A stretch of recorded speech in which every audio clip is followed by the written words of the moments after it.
आप लोगों को बताती हूँ टनल डायोड की एक दूसरी तरह से हम इसको कैसे डिफाइन कर सकते हैं।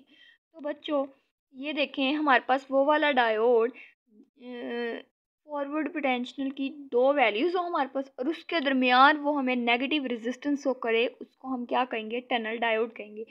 अब क्वेश्चन आता है कि जी नेगेटिव रेजिस्टेंस क्या होती है? हमला क्या कहता है? वी डायरेक्ट रिलेशन टू आई।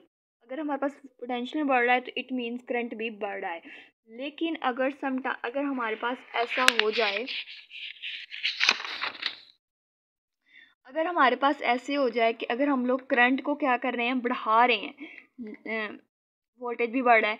अगर वोल्टेज बढ़ा रहे हैं, करंट क्या हो रहा है? डिक्रीज हो रहा है, तो ये कंडीशन को हम नेगेटिव पोटेंशियल कहते हैं। तो इसको भी हम लोग क्या कहते हैं? टनल डायोड कहते हैं। कैसे कहते हैं? अगर पोटेंशियल बढ़ रहा है लेकिन करंट कम हो रहा है, उसको हम नेगेटिव रेजिस्टेंस कहते हैं। फॉर एग्जांपल, ये मेरे पास एक फॉरवर्ड करंट है, इधर फॉरवर्ड पोटेंशियल है वर्सेस उसके, तो ये हमारे पास रीजन है, ठीक है। तो अब जैसे ही हम लोग क्या करते हैं?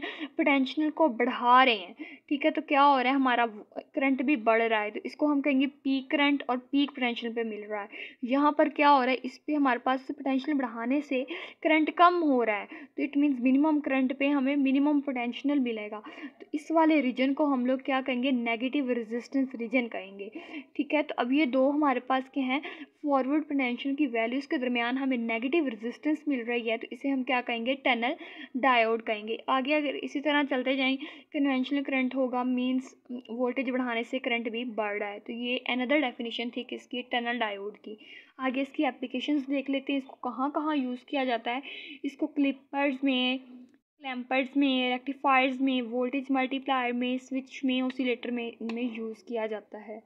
होप सो आप लोगों को समझ आ गई हो। अगर कुछ नहीं समझ आया तो आप लोग मुझसे क्वेश्चंस करें, मैं ज़रूर रिस्पॉन्स दूंगी। Thank you so much.